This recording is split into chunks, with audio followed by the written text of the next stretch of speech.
Qué linda frase. Yo se la dedicaría a mi padre y cada uno porque se la dedique a quien corresponda. Somos lo que somos y volamos por donde volamos porque alguien se dispone a prestarnos el maravilloso servicio de ser el viento bajo nuestras alas. Gracias, Hugo, por compartir esta canción de favorita, el que también, digamos, adopto como mi favorita, una de mis favoritas. Hoy día de los Santos Ángeles Custodios. La iglesia celebra el ángel de la guarda. Y quiero compartir con ustedes la oración del ángel de la guarda. Ángel de la guarda, que eres mi custodio, pues la bondad divina me ha encomendado a ti, ilumíname, dirígeme, guárdame, amén. Cuando los chamos no estaban tan ocupados en cosas, uno en la noche los acostaba y le decía, vamos a rezar el ángel de la guarda. Y los niños chiquiticos decían, ángel de la guarda, dulce compañía, no me desampares ni de noche ni de día, no es solo que me perdería. Bueno, hoy 2 de octubre celebramos el Día de los Santos Ángeles Custodios. Gracias a todos los que se comunican con nosotros a través de rcr750.com, @rcr750 por el canal de YouTube. Yo espero que todos ustedes aprecien la biblioteca que se compró Hugo Bravo y se pregunten igual que yo por qué esos 2 sofás.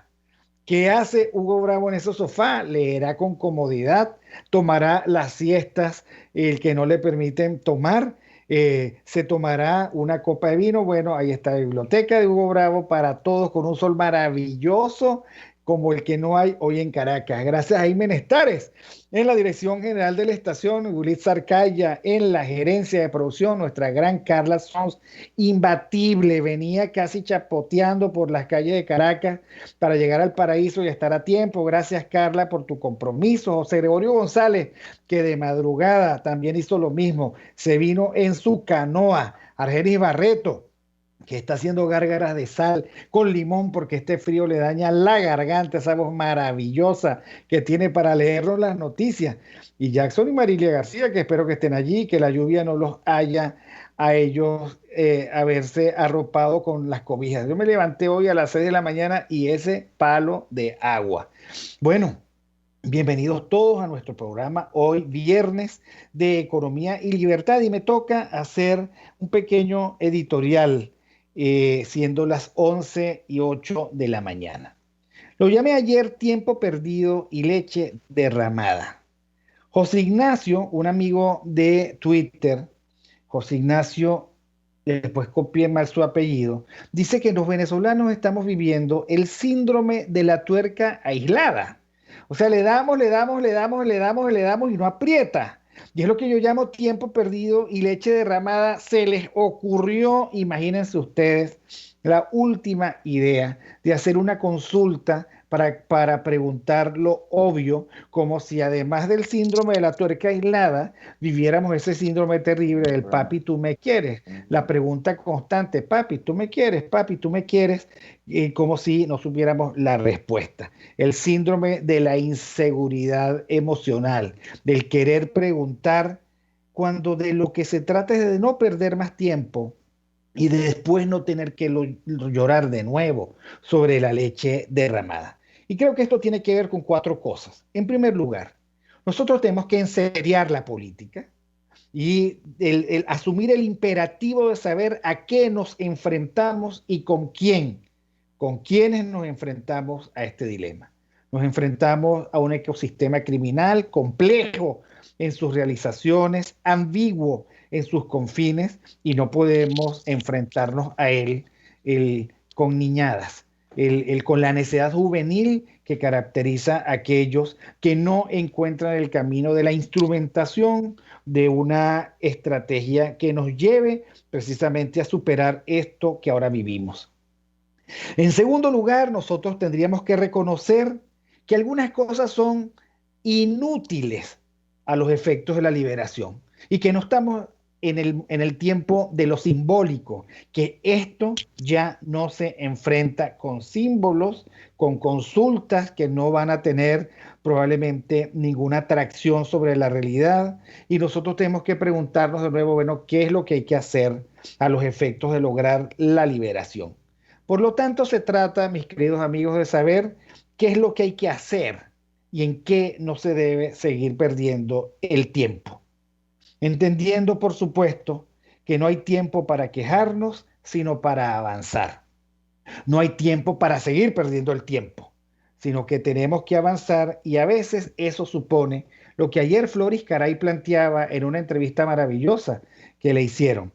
Floris Caray decía, miren, esta circunstancia nos obliga a la ruptura. Hay que romper con lo viejo y apostar a lo nuevo. Hay que romper con esta trama que yo llamo también el cuento del gallo pelón. ¿Hasta cuándo nos van a seguir con el mareo del cuento del gallo pelón? ¿Cómo es posible que el interinato, frente al desafío que significa romper, superar esta circunstancia terrible de luchar contra el ecosistema complejo y criminal que nos tiene atormentados, diga que va a ser una consulta? Eso es no entender nada. Eso es estar en Narnia. Eso es apostar a la necedad juvenil como posibilidad de solución, y eso hace que hasta el cielo haya llorado intensamente hoy. No estamos en manos de los que pueden salvarnos. No estamos en la posibilidad de decir que vamos bien. Estamos muy mal y todos los venezolanos sienten que se están burlando de nosotros.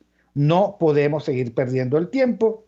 No podemos seguir llorando sobre la leche derramada. Hay que recoger la leche, hay que limpiar la mesa, hay que sacar todos los obstáculos y hay que intentar algo nuevo. No es posible gravitar alrededor de la necedad. Y creo que el interinato es en este momento la necedad llevada a una circunstancia tan brutal que finalmente puede ser también nuestra perdición. Lamento mucho decirlo, creo que con eso hay que romper. Creo que los tiempos de Guaidó definitivamente pasaron. Creo que esto que propuso ayer es una burla a los venezolanos y creo que nosotros los venezolanos merecemos otra cosa. En fin, que sirva de experiencia y que estos tiempos, cuando todo esto pase, se relaten con severo juicio moral por una parte y por otra parte se relaten con algo de benevolencia con aquellos que no han estado a la altura del reto y de la circunstancia. Vamos al corte y ya regresamos con nuestro primer invitado, y por eso es que está Hugo Bravo ya. Hugo Bravo no está bravo, pero Hugo Bravo está allí para acompañarme en la siguiente entrevista que vamos a tener a un digno representante de la organización Un Estado de Derecho. Ya volvemos.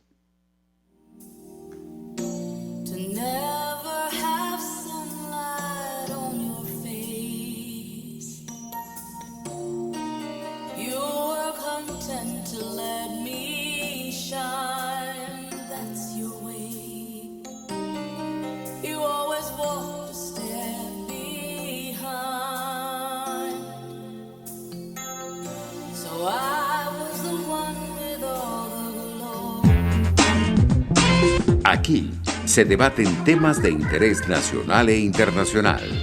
Aquí se habla libertad con Víctor Maldonado. Solo por RCR.tv, la radio que se ve. Sintonícenos a través de Periscope, @RCR750, la radio que se ve. Y ahora quiero hablarte de Comercializadora Prada. Y ya de solo nombrarlo se me hace agua la boca, porque Comercializadora Prada son los más frescos quesos y embutidos que te llevan a tu casa. Todos los quesos, todos los embutidos. Y como cuentan con proveedores exclusivos, te resulta mucho más económico. Llámalos ya, 0424-134-6035 en Instagram, wprada.ve. Comercializadora Prada, todo en quesos y embutidos con la mejor relación precio-sabor. ¿Cómo prevenir enfermedades? ¿Cómo actuar en casos de emergencias médicas? ¿Cómo mantener una buena calidad de vida?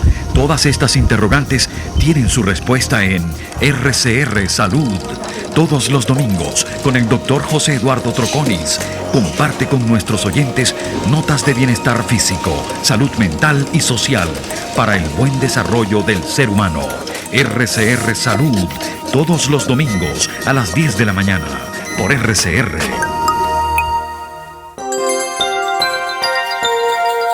Es una interpretación de tendencias para tu signo zodiacal. Un espacio guiado por los movimientos planetarios y sus consecuencias.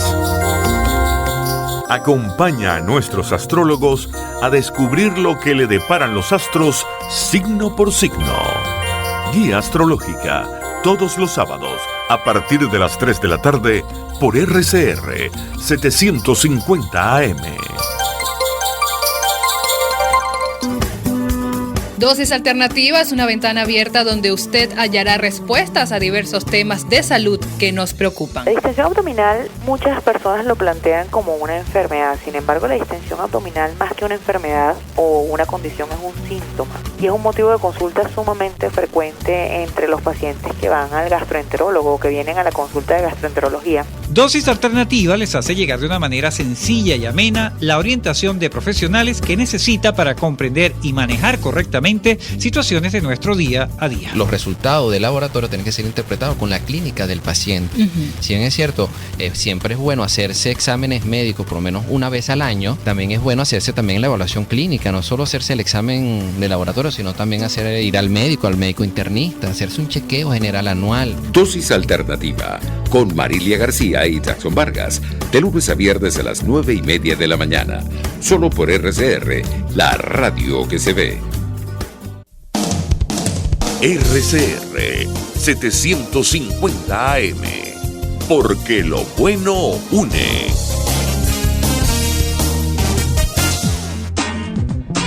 Ideas para alcanzar un país con libertad económica, democracia política y seguridad jurídica.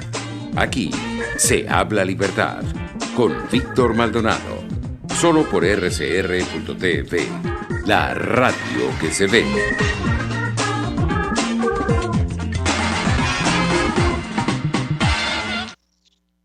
Bueno, continuamos con Aquí se habla libertad, hoy 2 de octubre del año 2020, Día de los Santos Ángeles Custodios. En este segmento tenemos el inmenso placer de presentar a un joven venezolano muy exitoso, muy inteligente, muy bien recomendado, Jaiber Núñez, abogado summa cum laude de la UCAP del año 2015. 2015 es antier para todos los efectos.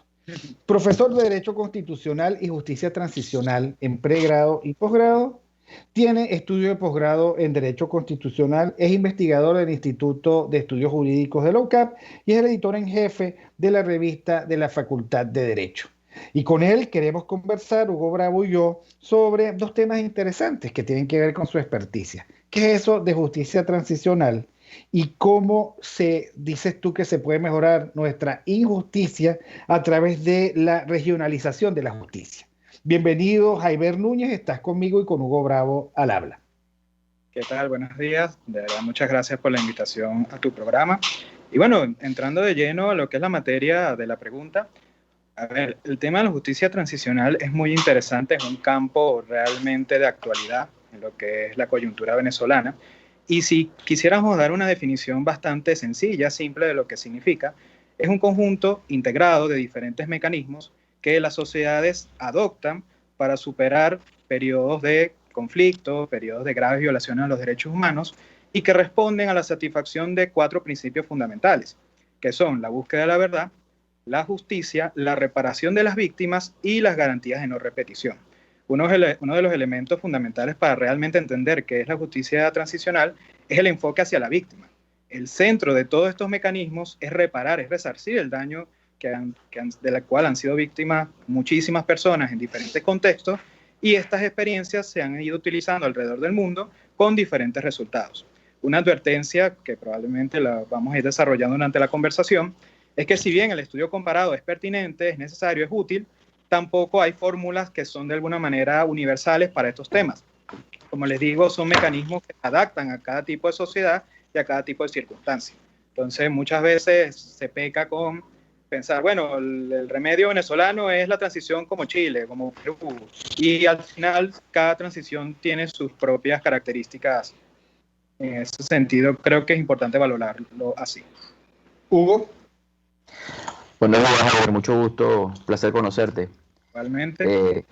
Sí, estaba pensando, cuando uno escucha hablar de justicia transicional, algunos entienden lo que tú acabas de explicar y me da la impresión de que otros entienden que es una justicia transaccional, ¿no? Entonces, hay una diferencia importante, pero el punto que quería ir directo de lo que tú estás comentando es el enfoque de reparación de las víctimas es particularmente respectivo a los derechos humanos, respecto a derechos humanos, o hay otra serie de situaciones, por ejemplo, todo el tema de la corrupción en Venezuela, que ha sido tan grotesca, y que obviamente ha sido uno de los grandes colaboradores de la situación en la que estamos. ¿Eso también entraría ahí? ¿Nos puedes comentar un poquito más cuál es la materia de esta justicia transicional? Sí. A ver, el enfoque fundamentalmente es la reparación de las víctimas.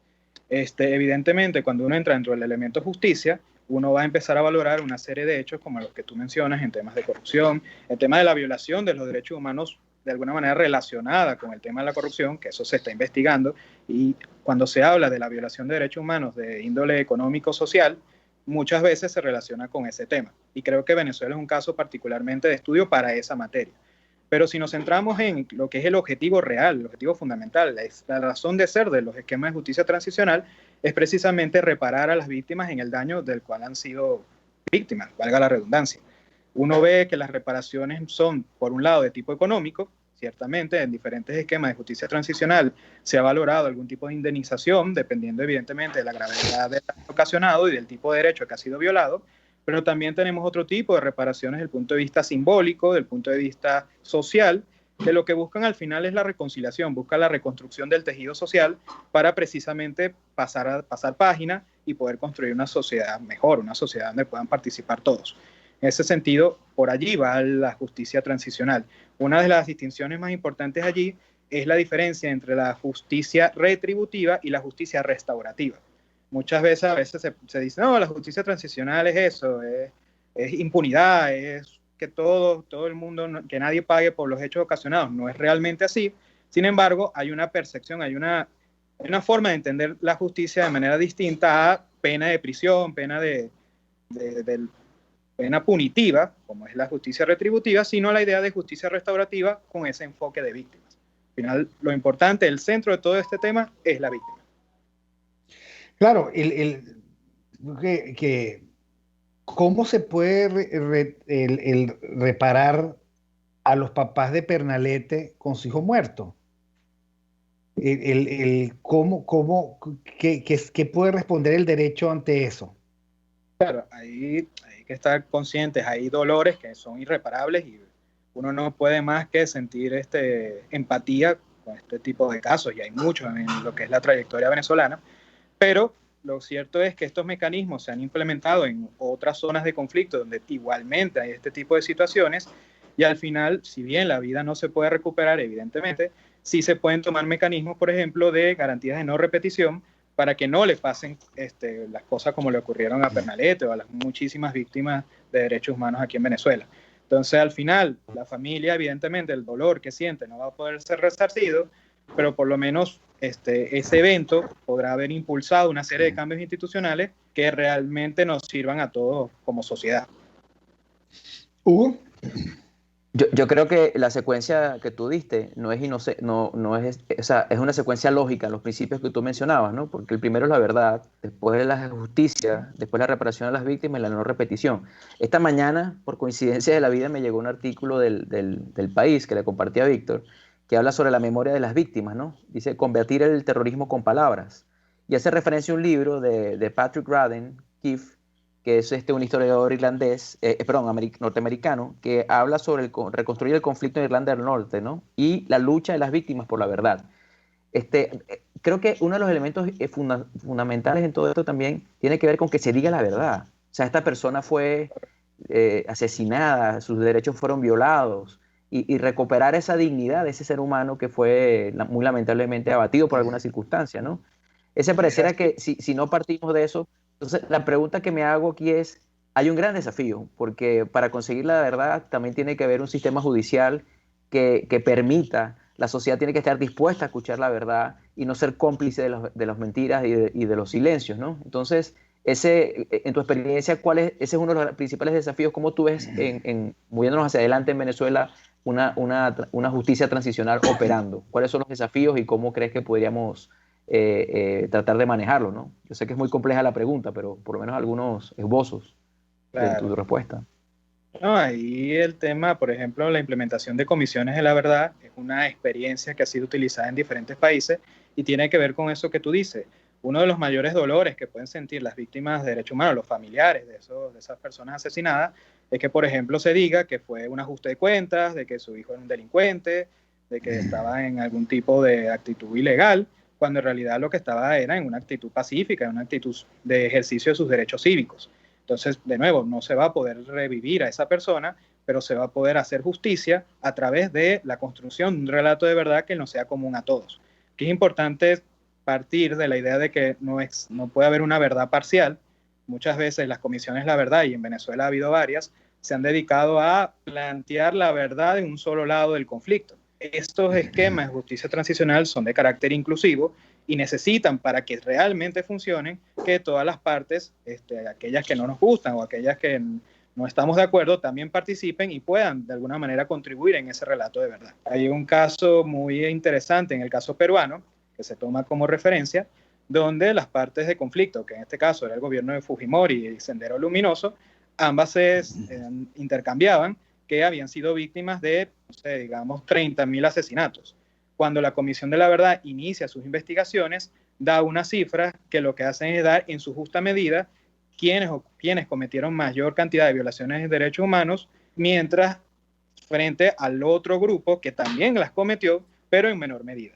En esas circunstancias, al final, la sociedad puede sanar, la sociedad puede reconstruir su tejido social sobre la base de esa nueva verdad, de esa verdad construida entre todos. Entonces, ¿cuáles son los desafíos en Venezuela? Bueno, evidentemente, la reconstrucción de la justicia, la confianza, la reconstrucción de la confianza de la ciudadanía en su sistema judicial, para que aquellos juicios que se adelanten, ya sea de carácter penal o dentro de la sede de la Comisión de la Verdad, que tienen una naturaleza distinta, pero en la Comisión de la Verdad, me permito hacer este paréntesis, uno de los errores más comunes que se piensa es que la Comisión de la Verdad juzga con sentido penal. No, la Comisión de la Verdad no va a investigar casos individuales, sino lo que hace es construir un relato, un patrón, una serie de patrones, y esas evidencias pueden eventualmente llevarse a juicios penales donde se va a individualizar la responsabilidad de cada uno de los autores. Pero en ese sentido, uno lo que observa y uno lo que necesita en Venezuela es que realmente se sepa qué fue lo que ocurrió, quiénes son los responsables y en su justa medida, para que de alguna manera eso sirva para que la sociedad sane y pueda seguir adelante. Ahora, Jaiber, tenemos un minutico nada más, pero ¿cómo hacer no solo para que la sociedad sane, sino para que algo oprobioso no se repita?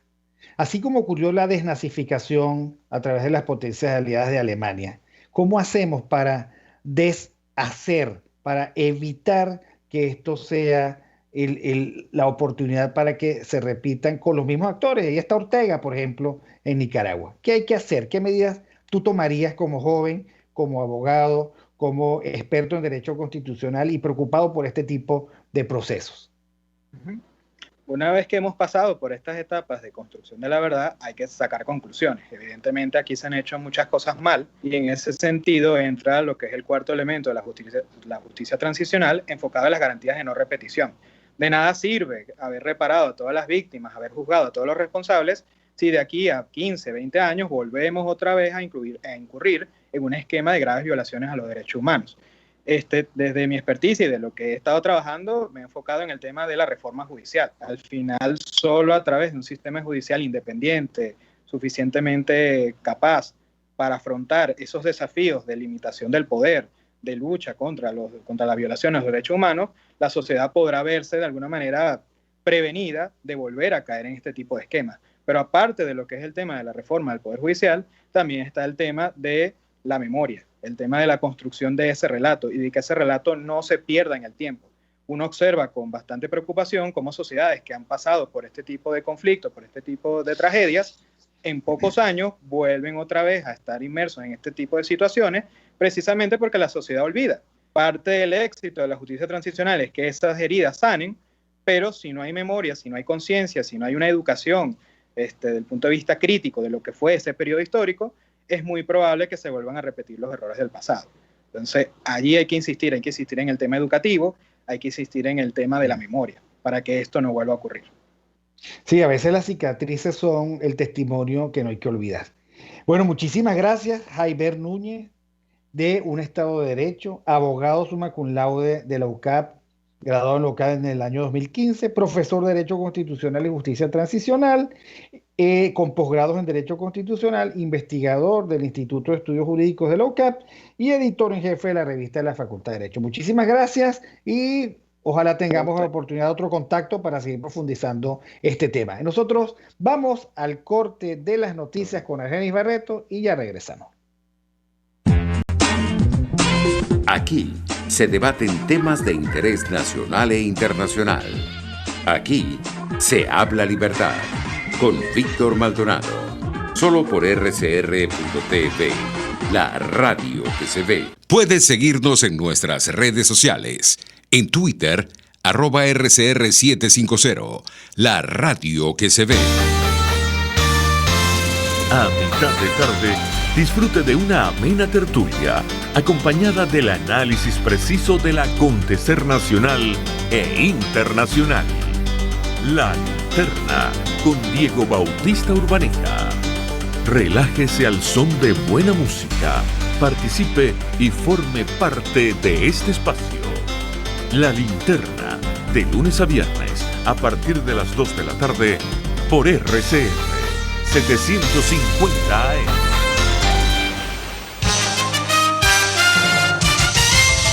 Informe RCR presenta titulares. Perkins Rocha, ex magistrado de la extinta Corte Suprema de Justicia, calificó como un retroceso hacer otra consulta popular a los venezolanos. De 180 grados para volver a una ruta que ya creíamos estaba siendo abandonada de alguna forma. Una ruta que, por cierto, no comparte gran parte de la comunidad internacional, que ha venido dándole la espalda a las iniciativas populares de elecciones y de consultas, ¿no? No sabemos en definitiva si esta consulta está dirigida un poco a resolver el problema de él, de mantener su ya precaria legitimidad, o en definitiva es para pedirnos algo que ya fue consultado. Este viernes, varias zonas de la Gran Caracas amanecieron sin energía eléctrica. El Servicio Administrativo de Información, Migración y Extranjería, SAIME, reitera que sus oficinas permanecerán cerradas hasta nuevo aviso. Ante las intensas lluvias de la semana, Protección Civil se encuentra en un constante monitoreo del río Guaire. En internacionales, mercados de valores de Estados Unidos y el mundo se hunden después de que Donald Trump da positivo al COVID-19. Y en los deportes, en las grandes ligas, el campocorto venezolano Orlando Arcia extendió su racha de imparables en la postemporada, 11:33 minutos.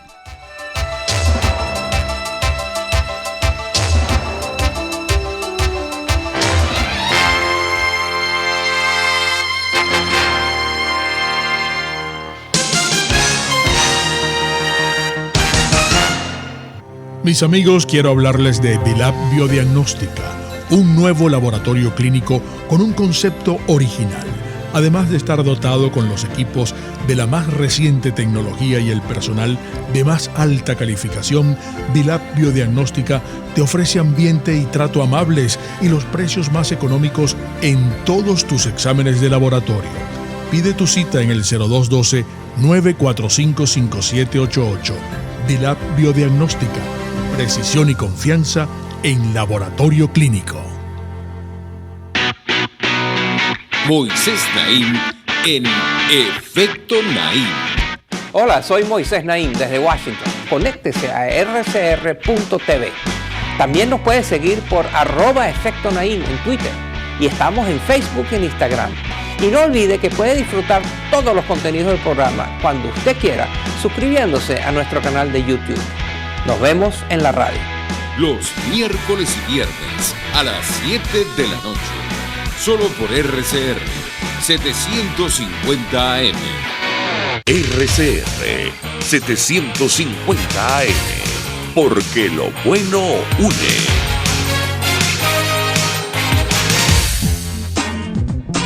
Ideas para alcanzar un país con libertad económica, democracia política y seguridad jurídica.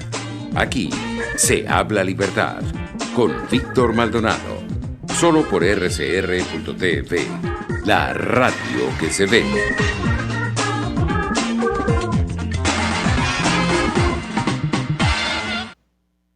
Bueno, y continuamos con Aquí se habla libertad, hoy 2 de octubre del año 2020, Día de los Santos Ángeles Custodios. Hay mucho movimiento en las redes sociales, muchas personas preguntan a qué se debe el nuevo look de Hugo Bravo, no solo por la biblioteca, sino que además tiene un nuevo peinado. Alguna pregunta que cuál es la marca de brillantina que usa para tener el cabello, que si eso tiene algo que ver con alguna raigambre familiar. Total, Hugo, que eres la comidilla de las redes sociales hoy. Eso es lo que hace un cambio de look, por eso yo soy conservador hasta en eso, siempre igual. No genero ese tipo de convulsiones en redes sociales. Estás compitiendo con Juan Carlos Sosa Espurua en los comentarios de las damas de las redes sociales. Pero tenemos nada más y nada menos que con nosotros el profesor Daniel Laud. Profesor, ¿cómo está? Buenos días, ¿cómo están ustedes? ¿Usted se imaginó alguna vez, profesor, experimentar una economía, un país sin economía? Esto no puede ser llamado economía. Bueno, no es que estamos sin economía, lo que pasa es que la economía está de su cuenta y ¿cómo se llama? Y da los resultados que toca, pues. O sea, el problema está en que la institucionalidad completa se perdió. Y entonces, claro, estamos funcionando con las costumbres naturales y con los comportamientos que se esperan en una sociedad, pues. O sea, no hay de otra, ¿no? O sea, no es que la economía se acaba, sino que es que algunas fuentes de riqueza se destruyeron, ¿no? Y ese es el malestar que sienten los venezolanos y que sentimos en general porque nos sentimos cada vez más pobres, pues. Sí, la verdad es que cualquier comparación con cualquier época anterior nos da una sensación de profunda pobreza. Ya cualquier venezolano tiene que tomar todo en la vida son decisiones trascendentales. Es increíble. Desde ir a comprar una fruta, pasando por comerse, qué sé yo, una hamburguesa. Y eso nos da cuenta de la pobreza en la que estamos efectivamente todos. Ahora, también hay otra circunstancia que es aterradora. ¿Cómo se reconstruye desde aquí una economía que sirva para todos? ¿Y cómo emprendemos la tarea precisamente de darle al país todas las instituciones que se destruyeron? Hugo. Bueno, como hemos hablado en otras oportunidades, Víctor, creo que lo primero que hay que hacer es dejar de hacer lo que están haciendo, ¿no? Que es básicamente inmiscuirse en todos los espacios de los privados e ir respetando las leyes y las reglas del juego, ¿no? O sea, no teniendo Estado de Derecho. Yo creo que empezando a salirse de los espacios que corresponden a los privados y cumpliendo las leyes que aún existen o que están plasmadas en la Constitución y respetando de alguna manera ciertas reglas del juego, ya empezamos a dar el cambio institucional, que al final del día es eso, ¿no? Hay un Estado de Derecho, hay unas personas que acuerdan en la cooperación social respetar ese Estado de Derecho, todo el mundo sabe a qué atenerse, cómo son las reglas del juego, la gente respeta las leyes y en función de eso la gente toma decisiones, hace sus emprendimientos individuales y digamos que contribuye a lo que sería el bien común. En este caso es todos poder llevar adelante su proyecto vital, ¿no? Yo lo trataría de simplificar de esa manera, si es factible. Ahora, profesor Laud, estábamos hablando en el segmento anterior sobre justicia transicional y qué bueno que tenemos además a un experto en historia, profesor Laud. Y cuando Gómez y luego del 58, ¿cómo funcionó eso que ahora llamamos justicia transicional, que tiene que ver con decir la verdad, administrar justicia, reparar a las víctimas y tratar de que eso no repita? ¿Cómo ocurrió eso? ¿Quiénes fueron los perdedores de esa época? ¿Cómo se construyó la narrativa? Eso sí es peliagudo, ¿no? Pero lo que ocurrió a la muerte de Gómez fue que en primer lugar, la transición trató de hacerse de lo más, ¿cómo se llama? Lo menos dolorosa posible y de hecho el Congreso gomecista escogió como sucesor a López Contreras y ahí comenzó lo que podríamos llamar una transición, ¿no? Y aquí hay que acordarse de una cosa, ¿no? Gómez era un personaje bien peculiar, ¿no? Porque Gómez era, además de ¿cómo se llama?, de hacendado y militar, era un individuo con cierta propensión a ser empresario, ¿no? Y él, de hecho, llegó a tener muchas empresas. Sí, de hecho, hay algunas que todavía subsisten por ahí. El actuario Maracay era de él, los telares de Maracay eran de él, y así sucesivamente muchas empresas que él adquirió y que montó, ¿okay? Y además de eso, bueno, de haciendas, ¿no? Ahora, todas esas empresas fueron expropiadas, ¿no? Fueron expropiadas por el gobierno de López Contreras. Se impidió que los herederos tomaran control de esas empresas y ahí comenzó una suerte de justicia transicional, ¿no? Lo que pasa es que eso nunca llegó a ¿cómo se llama?, manifestarse de una manera muy ¿cómo se llama?, muy generalizada. No fue formal probablemente, ¿no? Sí, pero no fue absolutamente formal, pero pasó eso que estoy diciendo, cuando se expropió a los herederos y esas empresas pasaron a ser propiedad del gobierno, y el gobierno, algunas de ellas las vendió, ¿okay? En periodos posteriores, ¿no? De hecho, después Telares de Maracay pasó a ser una empresa privada. Y, sí, claro. Y creo que el actuario Maracay también, ¿no?, que todavía funciona, ¿no? Sin embargo, no hubo una reconstrucción histórica, sino a partir del ascenso al poder de los adecos en el año 45, y luego, después del golpe que le hicieron a Gallegos y después del golpe a Marcos Pérez Jiménez, entonces se comenzó a reescribir la historia, y de hecho hoy la imagen que nosotros tenemos de Gómez es de un tirano, ¿okay? Casi un sátrapa, ¿okay? Y se nos olvida un poco esa imagen de empresario, que a mí me da mucha curiosidad, ¿no? O sea, no es que yo sea muy pro-gomecista que se diga, pero me da curiosidad, me gustaría saber cómo era Gómez como empresario, cómo tomaba esas decisiones y cómo llegó a fundar esas empresas. Pues eso es una cosa que a mí me da bastante curiosidad. Sí, indudablemente. Hugo. Estaba pensando en lo que está comentando el profesor Laud, ¿no? Y todo el tema, digamos, económico, porque ahorita el tema, en el segmento anterior hablamos más desde el punto de vista jurídico, de la violación de derechos humanos, pero el tema de la corrupción es uno de los temas que a mí más me preocupa, ¿no? Porque ha tocado tanta gente que obviamente tiene cero incentivos a que se haga justicia, ¿no? Y se sepa la verdad.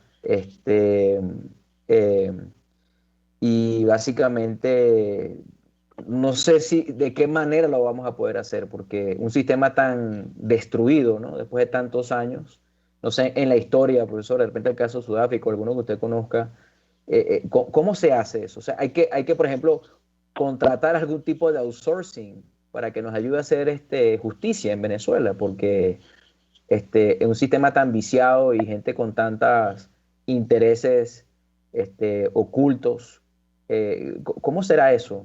En la historia, ¿qué nos podría comentar, si es que sabe algo de eso? Bueno, yo tengo dudas muy grandes, así como las que tú tienes. Lo que yo recuerdo de historia de Venezuela es en varios procesos, ¿no? Por ejemplo, cuando cuando Guzmán Blanco llega al poder, se firma el Tratado de Coche, y el Tratado de Coche más bien es un borrón y cuenta nueva, ¿no? O sea, a la gente se le olvidó todo y no se hizo ningún proceso a ninguno de los que nos metieron en la guerra federal, ¿okay? Ni se persiguió a nadie, ¿okay? Y de hecho eso permitió que los mismos monagas tomaran el control de nuevo, pues. O sea, que el no haber hecho una justicia contra los monagas provocó que los monagas tumbaran el gobierno de Falcón y se reinstalaran en el poder, ¿no? Y incluso después, cuando regresa Guzmán Blanco tampoco toma venganza absoluta sobre los monagas, por lo cual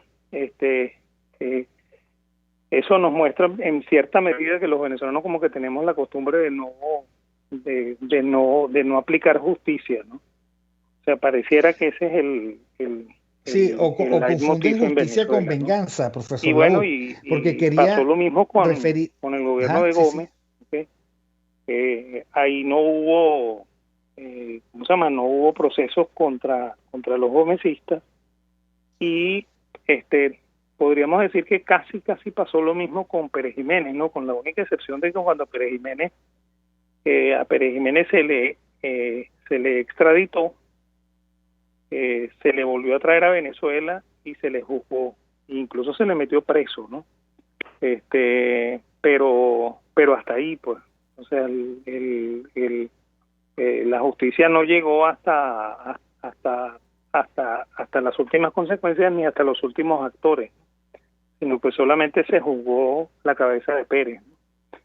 Y eso a mí me da la impresión, o sea, me da la impresión de que en Venezuela como que tenemos la tendencia a no hacer esa justicia transicional de la cual se está hablando siempre, ¿okay? Y pareciera como que más bien somos partidarios de la justicia transaccional que tú dijiste al principio de la entrevista. Sí, uno tiene la impresión de que hace mucho énfasis en la reparación de las víctimas, menos énfasis en la búsqueda de la verdad, una justicia de acomodo y muy pocos esfuerzos en la no repetición. Porque si los proponentes de esta justicia transicional, por ejemplo, son socialistas, lo que va a ocurrir es que van a tratar de salvarle la honrilla al socialismo. Eso Claro. podría ser. Y creo que del esfuerzo, lo que aprendimos de nuestro invitado Jaiber Núñez es que es un cuarteto inseparable: verdad, justicia, reparación y no repetición. Si no, no es justicia transicional y comienza a ser justicia transaccional. Pero tengo una curiosidad histórica, profesor, porque Uslar Pietri, que después, digamos, fue uno de los grandes abuelos venezolanos, digámoslo así, él fue perseguido y fue incluso expropiado, ¿no? Sí, bueno, por eso es que yo estaba comentando de que cuando los adecos llegan en el 45 sí hubo un proceso de esto. Pues, o sea, ellos juzgaron a los medinistas, ¿okay? De hecho, Uslar fue votado de Venezuela y le expropiaron sus propiedades, parte de sus propiedades, por lo cual Uslar se fue casi que, como diríamos, con una mano adelante y una mano atrás, ¿no? Y si no es por la caridad de algunos amigos en los Estados Unidos, porque él llega a Nueva York y técnicamente lo contratan como profesor invitado en Columbia, y luego lo dejan en Columbia hasta como profesor fijo, ¿okay? Hasta el momento en el cual Pérez Jiménez abre otra vez la puerta para que los medinistas regresen, y él regresa, pues. ¿Okay? Pero efectivamente ahí sí hubo un proceso, ¿okay? Lo que pasa es que yo no me atrevería a decirlo, pero parece, o sea, no me atrevo a decirlo así tan crudo, pero pareciera como que fuera una venganza más que justicia propiamente dicha. Sí, hay otra cosa que es la narración histórica, o sea, precisamente el tema de la verdad. Esto pasó a la historia del siglo XX venezolano como una gran exhibición de sectarismo. Y si de repente uno le pone la lupa, lo que había era un intento, tal vez imperfecto, de justicia transicional, muy cercano, digamos, a la forma que tienen los venezolanos de hacer venganza. Pero me llama la atención que en lugar de decir se trató de hacer justicia con un régimen anterior que tenía tales y cuales características, la narración es que coloca como víctima y además gente muy buena a Medina y como sátrapa y gente vengativa a los adecos. Eso me llama la Sí. atención, porque ¿quién escribió esta historia así? Bueno, no es que se escribió así, o sea, eso no está totalmente escrito, o sea, hay ¿cómo se llama? Hay historias o mejor dicho, hay investigaciones históricas del periodo de Medina que le dan la razón a Medina, y hay investigaciones históricas que le dan la razón a los adecos. Pero creo que eso todavía necesita tiempo, ¿okay? Porque cuando los procesos están tan cortos en el tiempo, ¿okay? Y además de eso, a veces quienes están escribiendo son de alguna manera víctimas también de las injusticias o de las justicias que se realizaron.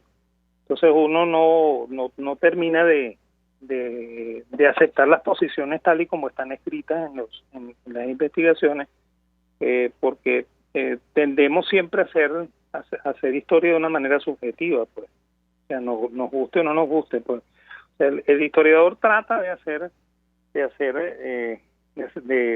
plantearnos una visión lo más objetiva posible, pero es irremediable que el individuo saque a relucir sus sentimientos, pues, y eso es lo que creo que pasa en las investigaciones que se han hecho sobre ese periodo. Yo creo que hay que dejar que el tiempo pase para que eso se pueda escribir de una manera más neutra, y tener una visión un poquito más imparcial acerca de qué fue lo que pasó realmente allí. Justamente eso que tú planteas, Víctor, yo estaba pensando mientras ustedes conversaban, ¿no? En todo este tema, creo que el compromiso de los historiadores, o mejor dicho, la responsabilidad de los historiadores actuales y por venir es gigantesca, ¿no? Porque realmente requiere un esfuerzo importante en términos de ser objetivos, sabiendo que el ser humano es subjetivo, pues obviamente tiene su corazón, sus ideas, su perspectiva de lo que es el mundo, y quizás la labor que tenemos también todos los ciudadanos de ser cronistas, ¿no? Han pasado tantas cosas que quizás tan abrumadoras que podemos olvidar, ¿no? Pero lo que sí creo que no podemos perder son los anhelos de tratar de saber la verdad. Estaba recordando ahorita, de hecho, vi hace poco, ¿verdad?, en la cuarentena, una película que se llama Argentina, que se llama La Historia Oficial. No sé si ustedes llegaron a verla. Sí. La película del año 85, ¿no? Que es muy interesante por tres razones. La primera es que la protagonista es una historiadora, una profesora de historia, ¿no? Que está casado con este señor que se entendería que era parte del establishment de la dictadura militar, un empresario, y el drama gira en torno a su hija, que era adoptada, ¿no? Y cómo había aparecido y cómo había llegado, ¿no? Y ella no podía vivir atormentada, bueno, primero siendo historiadora y segundo, no sabiendo la verdad, ¿no? Y el poder de saber la verdad es un poder, es una necesidad imperativa, ¿no? Decía Aristóteles en la metafísica que el ser humano lo que quiere es saber. Entonces no es solamente conocer, sino saber la verdad, porque si tú no sabes en torno a la verdad, pues es muy difícil, ¿no? Entonces, creo que nosotros no podemos perder el anhelo de saber cómo realmente han sido las cosas, que es el primer punto, digamos, estos 4 elementos de la justicia transicional, y plasmarlo para la historia. Yo tengo mucho temor también que Dios mediante salgamos de todo esto y al cabo de 10, 20 años se haya olvidado y volvamos a repetir el ciclo, ¿no? Que realmente no hayamos escarmentado y aprendido. Yo creo que es una obligación que tenemos todos como ciudadanos, no solamente los profesionales historiadores, sino todos en general, ¿no? No puede volver a ocurrir. Tenemos que salir de esto, aprender de lo malo. No va a ser perfecto, obviamente. Aquí tampoco estamos pensando en montar ¿cómo se llama?, un juicio, un tribunal inquisidor, sino un tribunal que realmente se apegue a la verdad, ¿no? En el sentido, y cuando digo un tribunal es desde lo jurídico hasta la opinión pública y la responsabilidad de todos los ciudadanos, ¿no? O sea, aprender a no convivir con el mal. Bueno, imagínate que la búsqueda de la verdad comienza por saber cuándo murió el que murió y qué significó nada más y nada menos todo lo que se desencadenó después sobre falsos juramentos, falsos testimonios, en fin. Es un verdadero rollo, pero que espero que como sociedad tengamos por lo menos la fuerza y la capacidad de exigirlo, porque si nosotros caemos en la trampa de dejar pasar, de pasar la página y de que todos somos hermanos y nos abrazamos, estaremos condenados a repetir esta tragedia una y otra vez. Y eso es lo que termina siendo la pesadilla de todos nosotros. Bueno, profesor Laúd, millones de gracias. Profesor Bravo, muchísimas gracias también por ser los contertulios del viernes de Economía y Libertad. Gracias a Jaime Nestares en la dirección general de la estación, Willy Zarcaya en la gerencia de producción, Carla Sons en la producción, José Gregorio González en los controles, Argenis Barreto que lee las noticias tan bonito, y Jackson Vargas y Marilia García que anda por allí. Ya deben estar agarrando el autobús con su sombrilla cada uno para ir a su casa a encontrarse con la familia. Feliz viernes, que todo sea propicio hoy día de los santos ángeles custodios. Y ya saben, con Bette Midler, Win Venir de Wings, ¿alguna vez supiste que eres mi héroe?